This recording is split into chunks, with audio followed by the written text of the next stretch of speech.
इतिहास बेळगावचा. बेळगाव हे गोवा, महाराष्ट्र आणि कर्नाटकच्या सीमेवरील एक सुंदर शहर आहे. त्यामुळे येथे रस्ते, रेल्वे आणि हवाई मार्गाने कनेक्टिव्हिटी आहे. शहरात राहण्याचा खर्च परवडणारा आहे. क्षेत्रफळाच्या दृष्टीने बेळगाव हा कर्नाटकातील सर्वात मोठा जिल्हा आहे.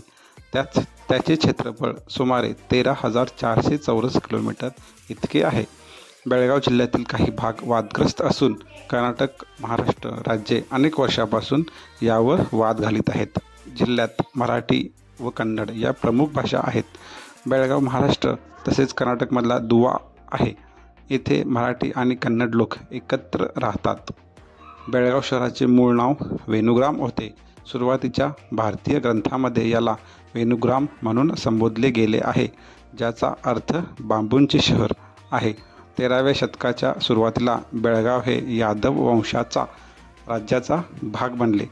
बेळगाव जिल्ह्यात 1278 खेडी असून एकूण क्षेत्रफळ 13,415 चौरस किलोमीटर इतके आहे. तर एकूण लोकसंख्या 42,07,264 इतकी आहे. पैकी 31.95 लाख ही ग्रामीण लोकसंख्या आहे.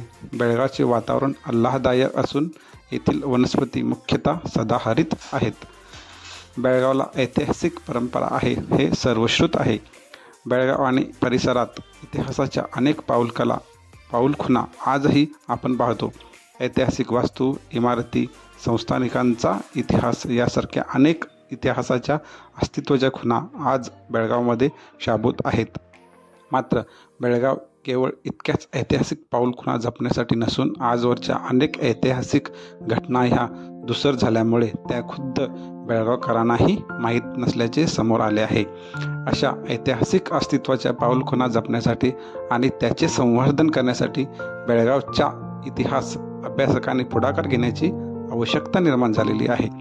बेळगाव शहरालगत असलेल्या किल्ला परिसरात असणारा भोईकोट किल्ला आणि येळ्ळूर येथील राजहंसगड किल्ला या दोन सुस्थितीत असलेल्या ऐतिहासिक गड किल्ल्याव्यतिरिक्त जुने बेळगाव येथेही किल्ला असल्याचा इतिहास उपलब्ध आहे.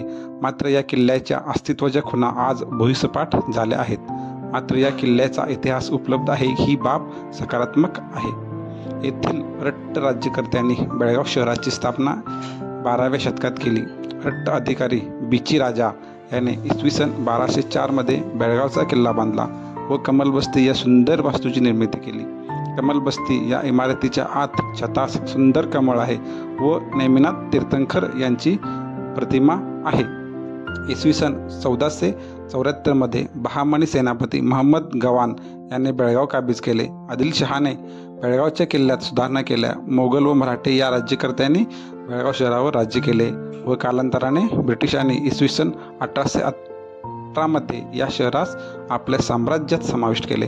ब्रिटिशांनी येथे लष्कर छावणी म्हणजेच कॅन्टोन्मेंट बोर्ड बांधले व मराठा लाईट इन्फंट्रीचे मुख्यालयही येथे स्थापन केले.